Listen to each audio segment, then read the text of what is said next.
saludo muy afectuoso al doctor Pedro de la Torre, presidente de la conferencia Colombia 2023 de Harvard University, a la doctora Paula Pérez, vicepresidente de la conferencia, nuestra cónsul, la doctora Carolina Mejía, cónsul en esta ciudad, a todos los representantes de las diferentes entidades, universidades, fundaciones nacionales e internacionales que nos acompañan hoy en el Harvard Medical School.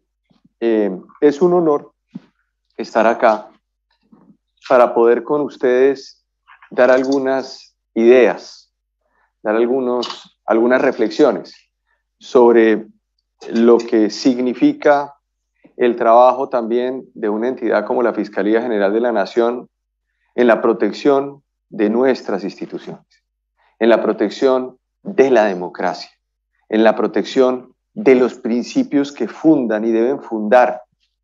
El espíritu, utilizaba la palabra que hace un momento el doctor Pedro la abordaba, la veracidad, el diálogo, la deliberación, la concertación, los acuerdos. Eso significa democracia.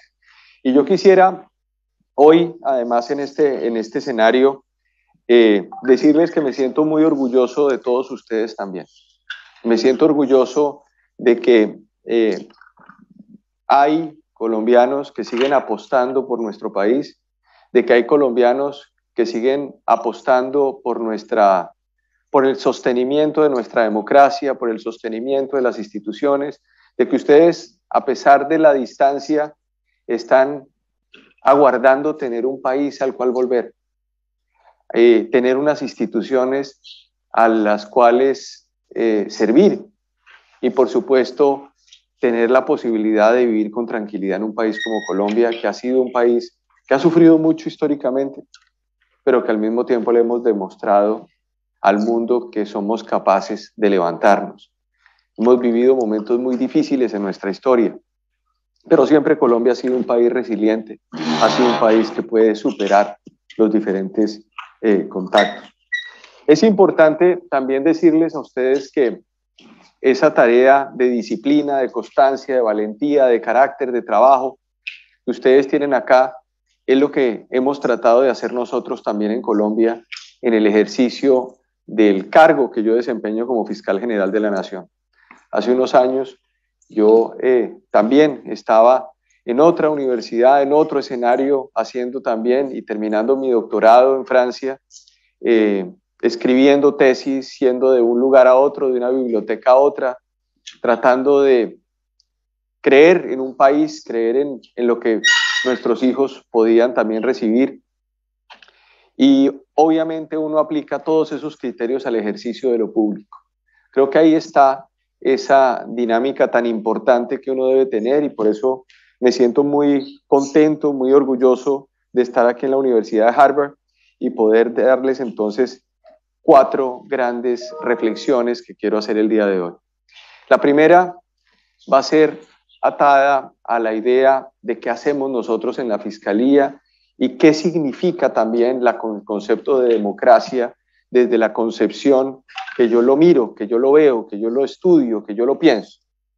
Un segundo aspecto tiene que ver necesariamente con la visión que tenemos de la paz en la Fiscalía General de la Nación y en esta administración, para que ustedes puedan entender muy bien de qué estamos hablando en Colombia.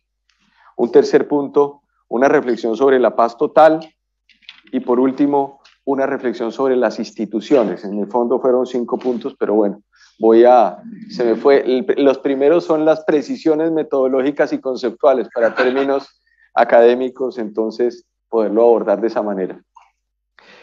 La Fiscalía General de la Nación es una entidad de la rama judicial del Poder Público. Va a ser muy simple, además muy claro para que ustedes me puedan entender.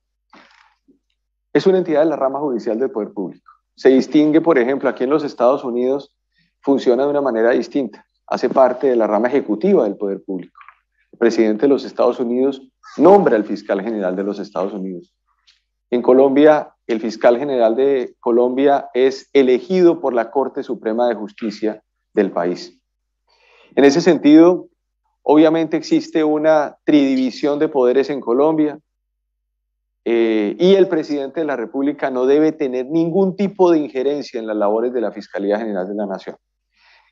Obviamente hay un mecanismo de elección que está en la Constitución Política, en donde el presidente formula 3 nombres para que la Corte Suprema de Justicia sea, en virtud de unos requisitos y condicionamientos, elijan al fiscal general de la Nación. ¿Qué hace la Fiscalía? La Fiscalía investiga hechos que sean constitutivos de delitos en el país. Nuestro país es un país que tiene unas condiciones de dificultad desde el punto de vista de lo criminal. Es un país que tiene más de 1 millón de denuncias año, de las cuales más o menos unas 450.000 son denuncias que implican verdaderamente denuncias reales, si se quiere, porque hay muchas que no tienen ningún asidero y pues obviamente se descartan dentro de nuestro análisis de intervención temprana, pero genera un esfuerzo muy importante de nuestra entidad. Tenemos 23.000 funcionarios en la Fiscalía, todo el territorio nacional cubierto, 35 seccionales, 32 departamentos. Hemos hecho en estos 3 años y 2 meses más de 300 movimientos por el territorio nacional, por las cordilleras, por los ríos, por las selvas del oriente, por todos los departamentos del país. Hoy yo diría que bajo estos criterios uno pensaría que la Fiscalía hace una suerte de gobierno judicial, porque está permanentemente en contacto con la gente, y lo hemos hecho a través de 3 criterios que me parecen muy importantes, que son la itinerancia, porque yo planteé desde el inicio la idea de que así como la criminalidad se mueve, la justicia también tiene que moverse. Es importante que nosotros nos moviéramos, que llegáramos a los territorios. Es parte de la discusión que se dio en el acuerdo de paz firmado en el año 2016 entre el gobierno del presidente Santos y las FARC. Es decir, llegar a los territorios. Y creo que era una tarea que había que hacer. El Estado llega es a través de la administración de justicia y de otros bienes públicos que tienen que llegar, entre ellos la educación, entre ellos la salud, entre ellos la justicia, pero era importante que la justicia llegara. Hoy tenemos, y me siento muy orgulloso de decirles que hoy las selvas colombianas, las selvas del oriente del país tienen unas fiscalías completamente robustas, tenemos sedes muy serias, acabamos de abrir el búnker de San José del Guaviare, tenemos sedes en Guainía, en Bichada, en Baupés, toda la Putumayo, en Caquetá.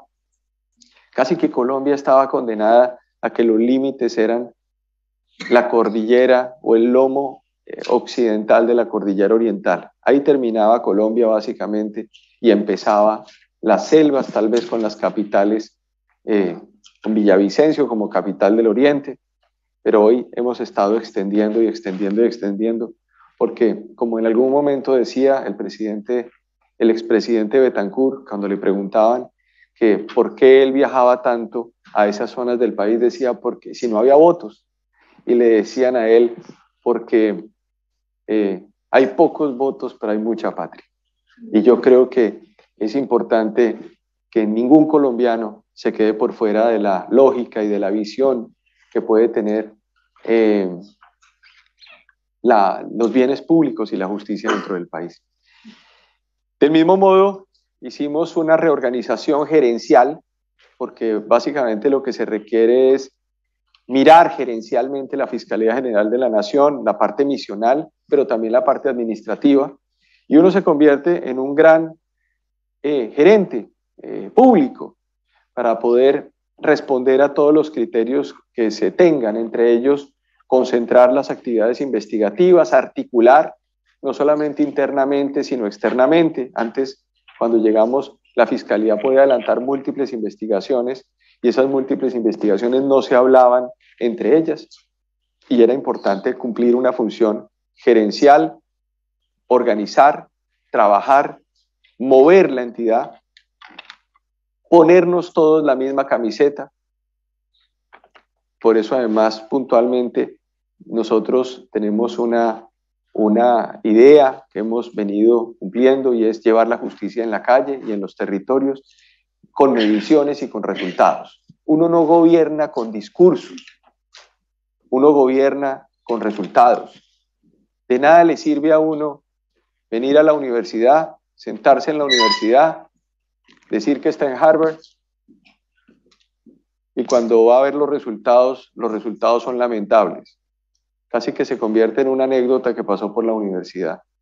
Es necesario que haya resultados concretos.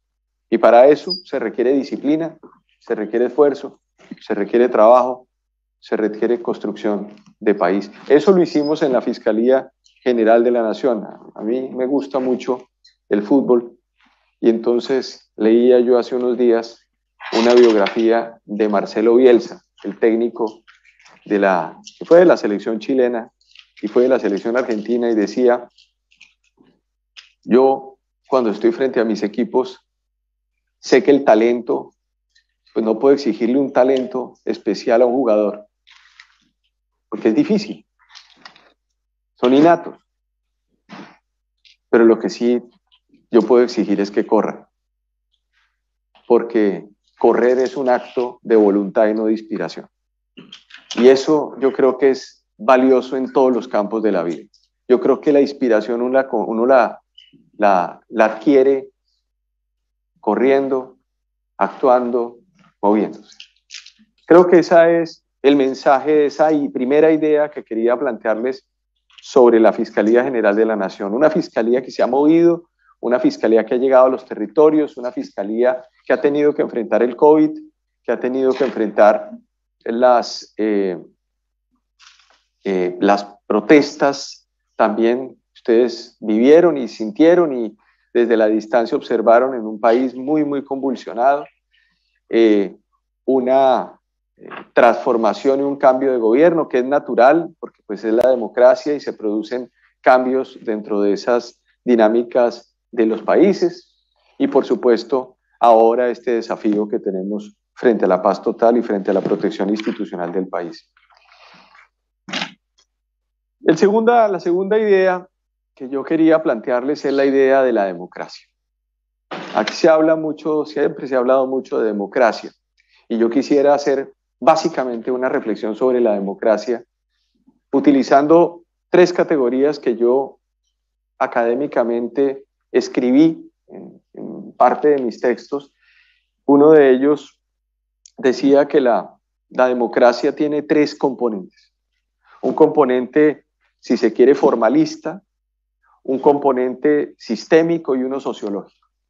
El formalista es el que ustedes conocen a granel, el que incluso la cónsul tiene que habilitar su consulado para que se cumplan esas funciones, que la gente vote, que la gente se inscriba, que la gente ejerce el sufragio. Eso es un primer elemento de las democracias. Es insuficiente. Ese es solamente un elemento. Sobre eso se ha escrito mucho. Por ejemplo, Melan, Pacté en Francia han escrito muchísimo sobre ese tema. Y por supuesto, todos esos mecanismos formales de elección se materializan a través de los organismos electorales de los países. Ese es si se quiere, el primer elemento dentro de una democracia. ¿Suficiente? ¿Uno podría decir que uno ganó un país cuando se ganó una elección? No. De hecho, no se gana un país, se gana una partecita que es el Ejecutivo. Ni la rama judicial, ni la rama legislativa, ni los organismos contramayoritarios le pertenecen al que ganó las elecciones. Un segundo elemento es un elemento sistémico. Y ahí hay filósofos del derecho que han escrito mucho, Pierre Saint-Ballon en Francia, por ejemplo, Habermas, Melberic, profesor de una universidad en Canadá, en McGill, el mismo Michael Sandel, profesor aquí de teoría de la justicia en la Universidad de Harvard, Rawls, gran teórico de la Universidad de Harvard, uno de los maestros de la filosofía del derecho, que hablaba de algo que me acordó Pedro cuando pasa acá y cuando uno ve ese esfuerzo de todos ustedes y de poder estar acá en este espacio, que es un espacio de trabajo y no de privilegio.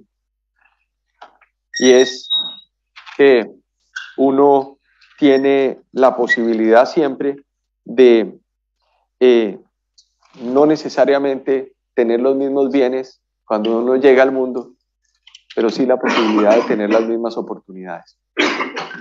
Esas teorías de estos filósofos y de estos sociólogos como José Ambalón, como Melvenick, como Habermas, plantean una idea fundamental en la democracia, y es que las sociedades participan activamente en el acompañamiento de ese fenómeno electoral día a día. Lo que se llamaría la democracia material. Lo que se llamaría o llamaría Pierre José Ambalón en Francia, sociólogo, diría la idea de que sea necesario establecer una política, decía él, una politique de la méfiance, una política de la desconfianza frente a la confianza que generan unas elecciones y un triunfo electoral. Siempre el ciudadano tiene que estar mirando con mucha atención lo que ha ocurrido en un fenómeno electoral para poder participar activamente, para darle legitimidad al ejercicio del poder. Cuando un Congreso dice no, cuando una Corte dice no, eso no se llama ruptura de la democracia. Eso se llama democracia en vivo y en directo. Eso es lo que ocurre en un país. Cuando a uno no le funciona, finalmente eso significa que a uno le faltó algo. Le faltó concertar, le faltó acordar, le faltó llegar a un punto esencial. Eso es lo que plantean, no Francisco Barbosa, fiscal general de la Nación. Eso es lo que plantean los teóricos que ustedes están estudiando aquí permanentemente y que se estudian en diferentes lugares del mundo. Segunda visión sobre este elemento central de la perspectiva democrática y sistémica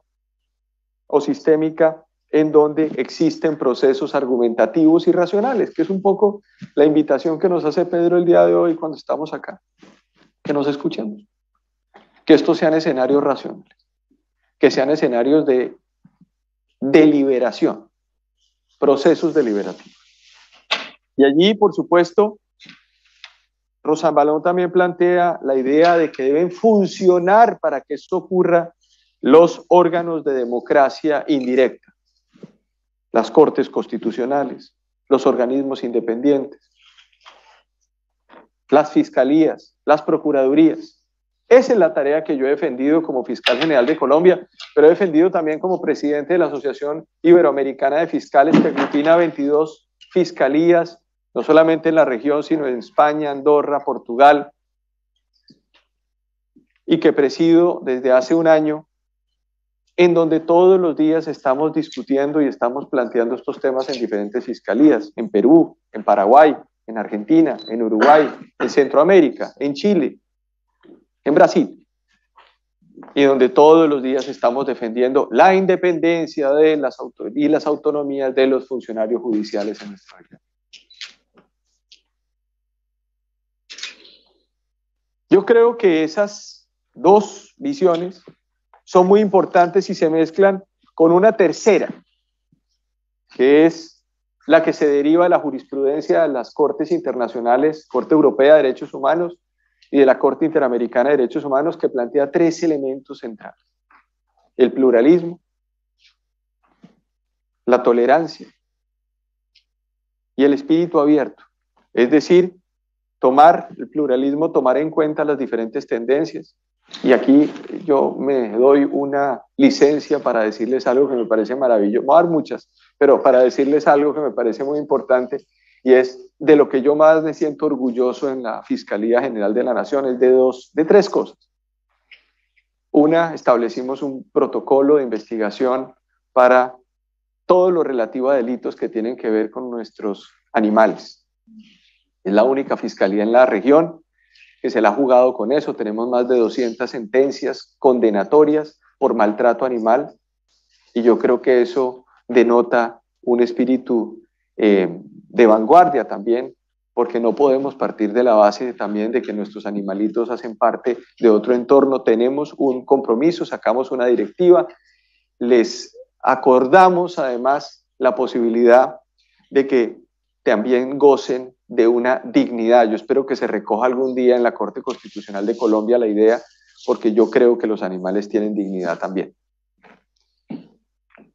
Un segundo tema es todo lo relativo a la protección especial que hemos hecho en nuestro país a las poblaciones LGBTIQ+.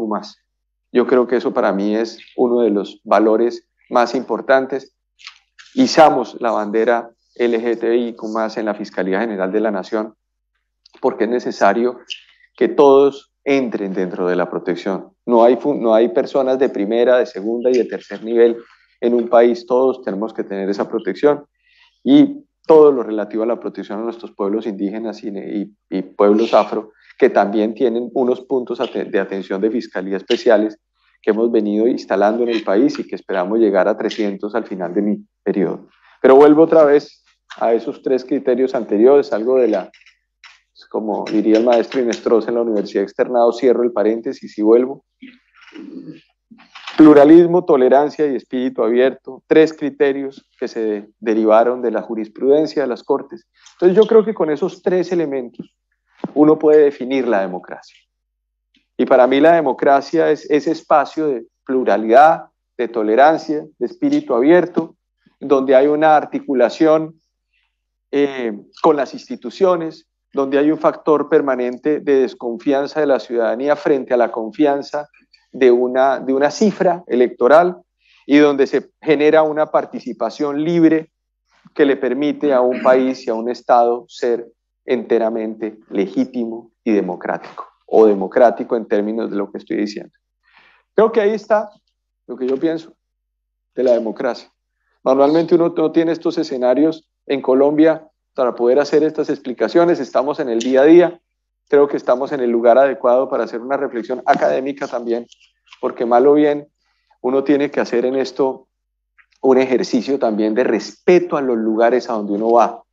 Uno no puede llegar a un lugar simple y llanamente a imponer condiciones. Yo normalmente lo que hago es observar, respetar, acatar, porque sé acatar, y al mismo tiempo también sé dirigir y sé gerenciar, y puedo entender la importancia además que tiene en este escenario que yo les hable hoy, en este momento del país, de lo que significa para mí la democracia.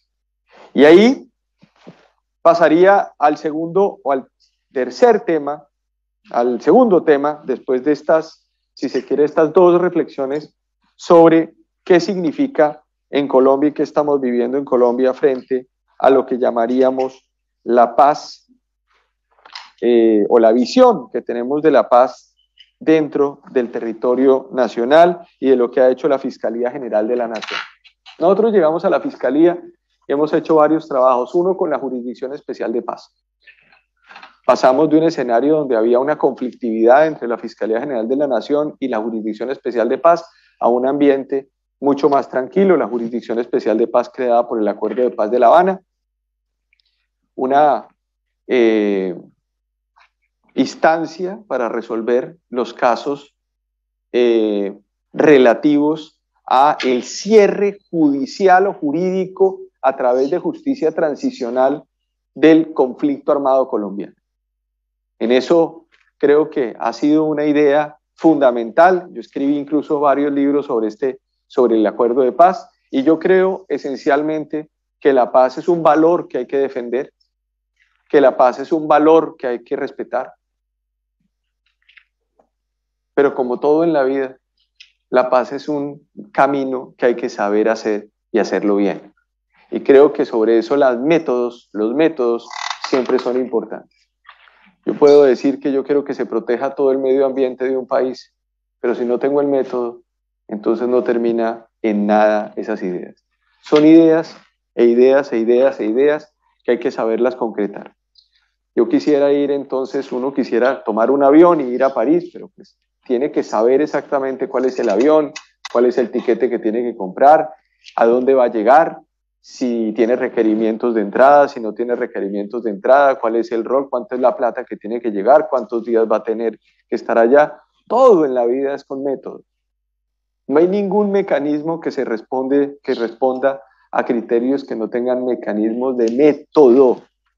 Yo sobre eso, yo tengo esa malformación francesa del método cartesiano permanentemente que me hace dividir todo en 2, 3 y clasificar, pero yo creo que es fundamental pensar metodológicamente, no pensar pasionalmente, porque de lo contrario, entonces yo tendría trinos en este momento y Twitter, y no tengo Twitter, y no estaría más desesperado por enviar twitters que por estar en esta conferencia tratando de pergeñar algunas ideas como las que estoy planteando.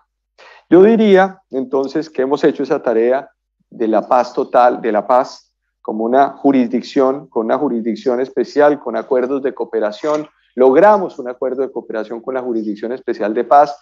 Vamos a firmar un acuerdo, además una directiva para dejar ese relacionamiento claro al país.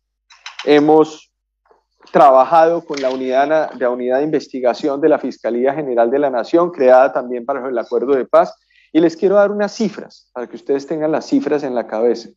Nosotros recibimos la Fiscalía General de la Nación con un 53% de esclarecimiento en muertes de líderes sociales. Hoy la tenemos en un 73% de esclarecimientos, sabiendo además cuáles son las estructuras criminales que han cometido los delitos, no solamente quiénes son los autores materiales, sino también quiénes son los determinadores de esas conductas. Del mismo modo, hemos podido hacer frente a y es muy triste hablar de estos temas acá, pero pues lo tenemos que decir, ha habido masacres en el país. Esas masacres hoy recibimos nosotros en el 50%, 49% del esclarecimiento, tenemos hoy el 88.49% de esclarecimiento de esos crímenes. Ciudades, por ejemplo, como Bogotá, recibimos el 22-23% de los homicidios dolosos en esclarecimiento, hoy los tenemos en el 45%. Si me regalas 5 minuticos más para poder cerrar algunas de estas ideas. Y creo que ahí nosotros hemos venido avanzando adecuadamente. Sobre lo que yo diría paz total, y voy a hacer una reflexión muy rápida sobre esto. Nosotros apoyamos la paz, pero bien hecha. En Colombia hay que distinguir entre hacer la paz con organizaciones políticas, y yo en esto he suspendido las órdenes de captura del ELN y de las disidencias de las FARC, conforme a los criterios establecidos por el presidente de la República, Gustavo Petro, pero yo no voy a suspender las órdenes de captura de narcotraficantes en el país, ni de paramilitares. Y no lo voy a hacer porque es que a nosotros no nos pueden meter en la misma discusión un proceso de paz con procesos de sometimiento a la justicia. Son dos cosas distintas. Y en eso no es un capricho mío. Es que la Corte Constitucional Colombiana, es que la Corte Suprema de Justicia ya han definido que personas que han cometido delitos comunes no son sediciosos y por ende no tienen que entrar en diálogos frente a estas organizaciones, sino someterlos a la justicia. Esa dinámica, por supuesto, llevó en los últimos meses a una serie de discusiones nacionales en donde es necesario establecer un proyecto de sometimiento que nosotros apoyamos con reservas, porque no podemos permitir que se generen lavados de dinero. 2.8 millones de dólares le iban a entregar a esas personas por firmar esos acuerdos y salir. ¿Qué mensaje le puedo mandar uno al país cuando tenemos cientos de personas en necesidades, cientos de personas que no pueden terminar el mes viendo cómo estas personas reciben esos recursos? Unos principios de oportunidad que debía firmar el fiscal general como si fuera un notario, con una suerte de indultos a personas que cometieron esos delitos de lesa humanidad, beneficios de todo tipo. Y por supuesto, esto ha llevado al mejoramiento de esa discusión. Estamos listos en el Congreso de la República para que esos debates se lleven adecuadamente y no nos mezclen un proceso de paz con un proceso de sometimiento. Y miren, yo se los he dicho y se lo he dicho públicamente al presidente Gustavo Petro para que hagamos las cosas de forma razonada y no de forma impuesta. Por último, y cierro con esto, Decirles que en Colombia hay unas discusiones y unas narrativas que han venido siendo cambiadas o empiezan a ser cambiadas. Y sobre eso yo creo que es importante decirle las cosas claras al país. Una retención no es la palabra adecuada para denotar que hay secuestros en el país. Es necesario decir secuestros y no me digan después que la retención es un verbo rector que hace parte de... Ustedes saben cómo funciona la transformación de las palabras. No podemos tampoco permitir que lleguen comisiones de investigación de Naciones Unidas a suplantar las funciones de justicia de nuestro país. Hemos construido un país con mucha dificultad, pero tampoco podemos permitir que entren tranquilamente estas comisiones cuando nosotros tenemos una justicia que es una justicia que no es ni siquiera bajo este gobierno, es una justicia que ha implicado un desarrollo de muchísimos gobiernos, para este y para todos los presidentes que puedan llegar en el país. Mis colegas centroamericanos explican lo que ha venido ocurriendo en muchos países en torno a esas intromisiones y suplantaciones de instituciones. En ese sentido, la Fiscalía General de la Nación, claro que puede conversar sobre diferentes temas para que nos ayuden en cooperación judicial, técnica, pero no suplantando las instituciones de investigación, porque además tendrían que modificar la misma constitución política, o cómo lo van a hacer. Es imposible que lo hagan de esa manera. Tampoco podemos permitir que la Corte Suprema de Justicia le creen múltiples salas para alterar sus mayorías, para tomarse la justicia. Es necesario evitar cortes paralelas, cortes agrarias. Lo he dicho públicamente, pero no solamente lo he dicho yo, lo ha dicho el presidente de la Corte Suprema, el presidente del Consejo de Estado. Es necesario que no nos cambien esas dinámicas institucionales porque estarían suplantando la constitución política. Por eso creo y llamo la atención de que el Congreso de la República ha sido también o ha escuchado también cada uno de esos aspectos para evitar que se pueda fracturar la institucionalidad en Colombia. Creo entonces que este tipo de eventos son eventos que hoy nos plantean lo que ocurre en nuestro país, nos plantean grandes desafíos sobre el porvenir de Colombia, sobre lo que queremos en Colombia, sobre hacia dónde vamos en Colombia. Yo creo que ustedes sueñan con retornar a un país que sigue existiendo. Yo todos los días me levanto con la idea de luchar también por un país en donde yo pueda también terminar mis días con tranquilidad y pueda seguir trabajando en mi país. Toda esa es la tarea que hay que hacer. ¿Qué es lo que hay que defender? Hay que defender ideas, hay que defender principios, hay que defender la concertación, hay que defender el diálogo, hay que defender la democracia, hay que rechazar la imposición, hay que rechazar la fuerza, hay que rechazar la violencia y hay que rechazar la idea de que uno piense que es a través de mecanismos de fuerza o de imposición como puede concitar el ánimo de la ciudadanía. No puede ser posible entonces pensar que la idea institucional en un país esté dividida entre unos y otros. Yo llamo desde acá también la atención sobre una idea de concertación y de diálogo. Cuando uno pierde en democracia tiene que aceptar las condiciones de la democracia, pero la democracia no se pierde cuando se pierde una elección. La democracia se pierde cuando se pierden todos los mecanismos deliberativos dentro de una sociedad. Y tenemos ejemplos a granel dentro del territorio suramericano y latinoamericano. Por eso, entonces, agradezco profundamente esta invitación, agradezco que la Universidad de Harvard y ustedes me hayan invitado a dar esta sesión inaugural, y creo que además el objetivo mío hoy era enviar un mensaje de diálogo, de tranquilidad, de firmeza, porque hay firmeza, porque hay carácter y porque no, tampoco vamos a permitir que se pase por encima de la institucionalidad en Colombia. Han venido planteándose muchas discusiones sobre modificaciones de instituciones en Colombia. Lo dije hace 8 días en Barranquilla, en Colombia, que no nos vayan a salir con un embeleco alrededor de una constituyente el próximo año. Nadie ha dicho una palabra sobre eso en mi país. Si el asunto fuera tan claro y sea tan claro, es importante que se desmienta y se diga rápidamente que eso no es el camino.